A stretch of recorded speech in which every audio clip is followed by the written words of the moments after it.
আজ আন্তর্জাতিক শ্রমিক দিবস। শ্রমিক একটি সমাজের স্রষ্টা। তারা আমাদের সমাজ তথা একটি দেশের মূল্যবান সম্পদ। শ্রমিকের প্রতিদিনের ঝরা ঘামে দেশের অর্থনীতি তিলে তিলে গড়ে ওঠে। আমাদের প্রতিদিনের জীবনযাত্রা স্বাভাবিক ছন্দে চলার প্রতিটি মুহূর্তে তাদের অবদান অপরিসীম। কিন্তু তার পরিবর্তে আমাদের দায়িত্ব শুধুমাত্রই তাদের পারিশ্রমিক প্রদানে সীমাবদ্ধ থাকে।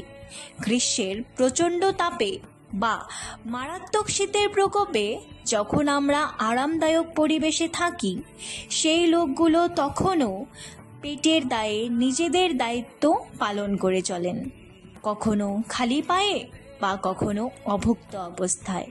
তাদের জীবনযুদ্ধ যেন চলতেই থাকে।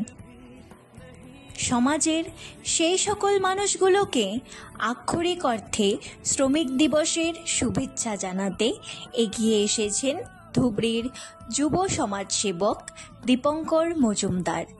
আজ তিনি ধুবড়ী শহরের বিভিন্ন প্রান্তের রিক্সা চালক, ঠেলা চালক, দিনমজুর, হোটেল কর্মচারী, কাজের মাসি, এই খেটে খাওয়া মানুষগুলোকে গরমের তাপ থেকে বাঁচাতে তাদের হাতে পায়ের চটি তুলে দিলেন এই যুবক। এভাবেই এক অভিনব রূপে আন্তর্জাতিক শ্রমিক দিবসের শুভেচ্ছা ও শ্রদ্ধা নিবেদন করেন তিনি। সেই সঙ্গে সমাজের প্রতিটি মানুষকেই এগিয়ে আসতে অনুরোধ জানান।